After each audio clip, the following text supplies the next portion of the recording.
This channel does not promote any violence, harmful, or illegal activities. All content provided by this channel is meant for an educational and information purpose only. Hasina সরকারের পতন হয়েছিল বা শেখ হাসিনা পদত্যাগ করেছিলেন আগস্টের 5 তারিখ। আর তারপর থেকে বাংলাদেশের ঠিক কি টালমাটাল পরিস্থিতি প্রত্যেকটা মুহূর্তের আপডেট আমরা আপনাদের সামনে তুলে ধরেছি।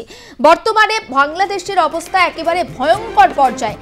আইন শৃঙ্খলার অবনতি হয়েছে সেখানে এবং সংখ্যালঘুদের ওপর লাগাতার নির্যাতন। আর তারই মধ্যে ভারত বাংলাদেশের আজকে বিদেশ সচিব পর্যায়ের বৈঠক, যে বৈঠকের উপর অনেক কিছু নির্ভর করছে। মূলত কোন কোন বিষয় নিয়ে আলোচনা হতে পারে বৈঠকে, সবটা সবিস্তারে কথা বলবো প্রতিনিধি সুচারু মিত্রের সঙ্গে, রয়েছে টেলিফোন লাইনে। সুচারু, দেখো, আজকে এই বৈঠক, বিদেশ মন্ত্রকের তরফের এই বৈঠক অত্যন্ত গুরুত্বপূর্ণ এবং সেই বৈঠককে সামনে রেখে দু দেশের মধ্যে কি কি আলোচনা হবে বা হতে পারে, এরকম একটা সম্ভাবনাময় পরিস্থিতি কেমন যেতে পারে তা নিয়ে আমরা যদি আজকে আলোকপাত করি, তাহলে প্রথমেই যে বিষয়টা আসবে সেটা হচ্ছে সীমান্ত অঞ্চল। এই বাংলাদেশ এবং ভারতের সীমান্ত অঞ্চলের মধ্যে একটা বড় অংশ কিন্তু ফেন্সিং জোন আছে এবং নন ফেন্সিং জোন আছে। ফলে এই জোনগুলোতে নিরাপত্তা বেষ্টনী নিয়ে অবশ্যই একটা গুরুত্বপূর্ণ আলোচনা হবে এবং তার থেকেও বেশি গুরুত্বপূর্ণ সেটা হচ্ছে যে সড়ক পথ বাংলাদেশের থেকে ভারতবর্ষে যাওয়া এবং ভারতবর্ষ থেকে বাংলাদেশে আসা যাওয়ার যে বিষয়টা, অনেক ক্ষেত্রেই আমরা দেখেছি এবং এই 5ই আগস্টের পর থেকে বিভিন্ন সময়, এমনকি ত্রিপুরার একটি কানেক্টিংয়ে ব্রাহ্মণবেড়িয়াতে কিছুদিন আগে বাসে উঠে কয়েকজন হুমকি দিয়েছিলেন ভারতীয় নাগরিকদেরকে যারা আসছিলেন ফিরছিলেন ওখান থেকে। ফলে এই যে পরিস্থিতি এবং এই মুহূর্তে এই উদ্ভূত পরিস্থিতিতে যেখানে সংখ্যালঘু সম্প্রদায়ের উপর আক্রমণ হচ্ছে এমন একটা অভিযোগ রয়েছে, সেখানে এই বিদেশ মন্ত্রকের তরফে প্রতিনিধি পাঠিয়ে সেই বৈঠক অত্যন্ত গুরুত্বপূর্ণ।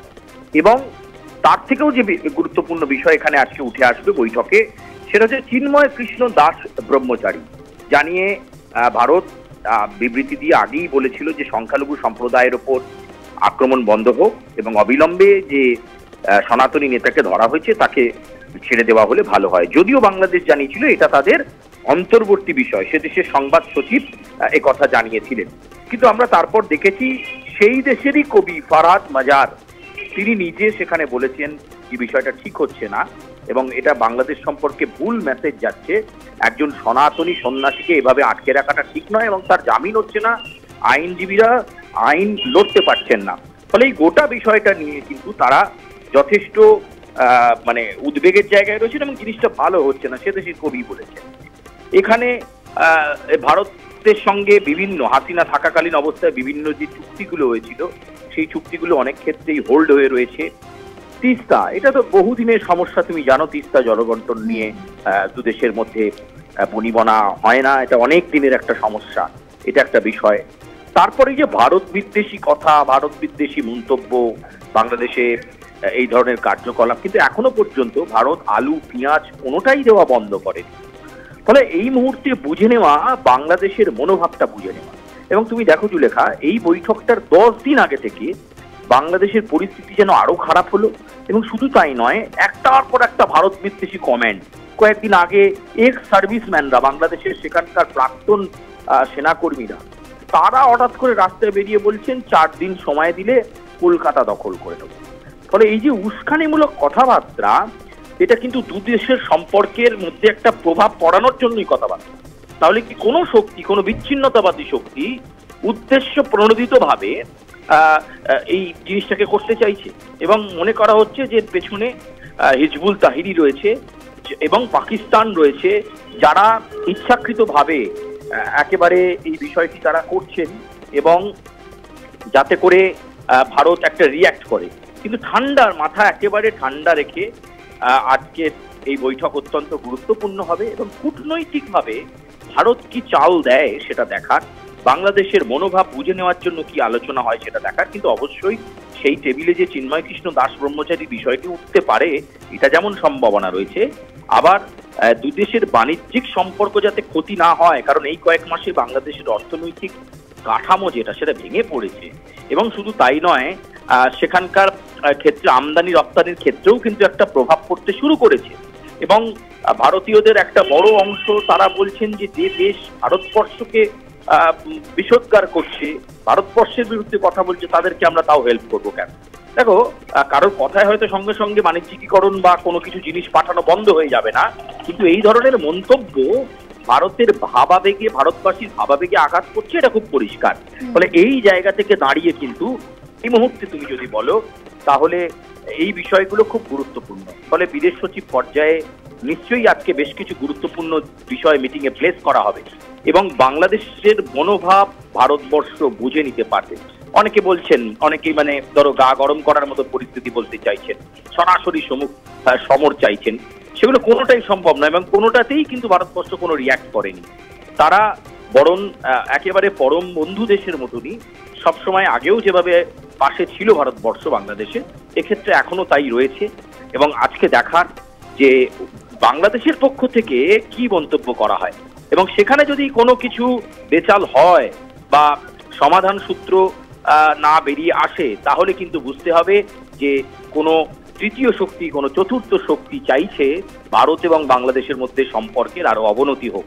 এটার দিকে কিন্তু আমাদেরকে বেশি করে নজর রাখতে হবে। জুলেখা, একেবারেই নজর থাকবে সুচারু। আপাতত তোমাকে ধন্যবাদ। এবং এই যে বাংলাদেশের অশান্ত পরিস্থিতি, উদ্ভূত পরিস্থিতি, আর তার মধ্যে আজকে বিদেশ সচিব পর্যায়ের বৈঠক এবং সেই বৈঠকে অবশ্যই আমাদের নজর থাকবে বাংলাদেশের যিনি বিদেশ সচিব রয়েছেন জসিমউদ্দিন এবং ভারতের বিদেশ সচিব বিক্রম মিস্ত্রি নিজেদের পক্ষে নেতৃত্ব দেবেন। এছাড়াও রাষ্ট্রীয় অতিথি ভবন পদ্মায় অনুষ্ঠিত এফওসিতে বাণিজ্য, জল ও স্বরাষ্ট্র সহ অন্যান্য সংশ্লিষ্ট মন্ত্রণালয়ের কর্মকর্তারাও এই বৈঠকে উপস্থিত থাকবেন।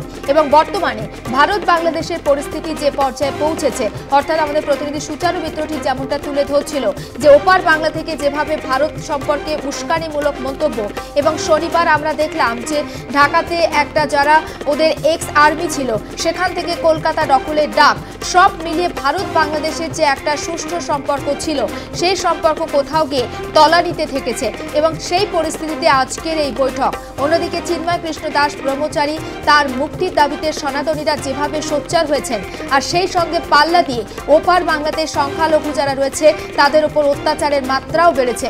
সব মিলিয়ে ঠিক কোন পর্যায়ে পৌঁছাবে এবং আলোচনা ঠিক ফলপ্রসূ হবে নাকি এই আলোচনা কোথাও গিয়ে ভেস্তে যাবে, অর্থাৎ যে সমস্ত সমস্যা থেকে গিয়েছিল সেই সমস্যাগুলো কি থেকে যাবে নাকি সেই সমস্যাগুলো থেকে বেরিয়ে আসার জন্য নতুন কোনো পথ বাতলে দেবে আজকের এই বৈঠক, সবটা নিয়ে অবশ্যই আমাদের নজর থাকবে। এই মুহূর্তে আন্তর্জাতিক সম্পর্ক বিশেষজ্ঞ সম্পূর্ণা গোস্বামী রয়েছেন আমাদের সঙ্গে টেলিফোন লাইনে। দিদি, আজকের এই যে বৈঠক, ভারত বাংলাদেশের বিদেশ সচিব পর্যায়ের বৈঠক যথেষ্ট তাৎপর্যপূর্ণ বর্তমান সময়ে ভারত বাংলাদেশের সম্পর্কের উপর দাঁড়িয়ে আপনার ঠিক কি মনে হচ্ছে? বৈঠক কি সফল হতে চলেছে নাকি অন্য কোনো ওয়ে আউট আবার আমাদের খুঁজতে হবে? দেখুন, বৈঠক সফল করার জন্যই দুটো রাষ্ট্র তারা একে অপরের সঙ্গে বসার সিদ্ধান্ত নিয়েছে। কিন্তু আমাদের যদি আমরা একটু বাংলাদেশ ভারতের ইতিহাসটা দেখি তাহলে দেখব যে আওয়ামী লীগের সঙ্গে আমাদের সম্পর্ক ভালো থাকা সত্ত্বেও কিন্তু অনেকগুলো বিষয় এরকম ছিল যেখানে ভারত বাংলাদেশ এক জায়গায় আসতে পারেনি, যেমন তিস্তা ওয়াটার শেয়ারিং বা ট্রানজিটের বিষয়টা, উত্তর পূর্ব ভারত এবং ভারতের মেইন স্ট্রিম ভারতের যে ট্রানজিট সেই জায়গাতে কিন্তু ভারত বাংলাদেশ এক জায়গায় আসতে পারেনি। এখন আজকের যে বৈঠক, সেই বৈঠকের মধ্যে আমরা যদি দেখি সেখানে trade, bilateral cooperation, Indian project এবং ভীষণভাবে গুরুত্বপূর্ণ যেটা উঠে আসছে বিদেশ মন্ত্রকের তরফ থেকে তা হলো মাইনরিটিসদের ওপর অ্যাট্রোসিটি। দেখুন, আমার মনে হয় যে দুটো দেশ যেহেতু তারা একে অপরের সঙ্গে কাজ করতে চায় এবং বাংলাদেশ তারা কিন্তু খুব ভালো করেই জানে যে ভারতের ওপর তাদের ডিপেন্ডেন্স অনেকটা, এই রকম পরিস্থিতিতে দুটো দেশই কিন্তু চেষ্টা করবে একটা ওয়ে আউট বার করার।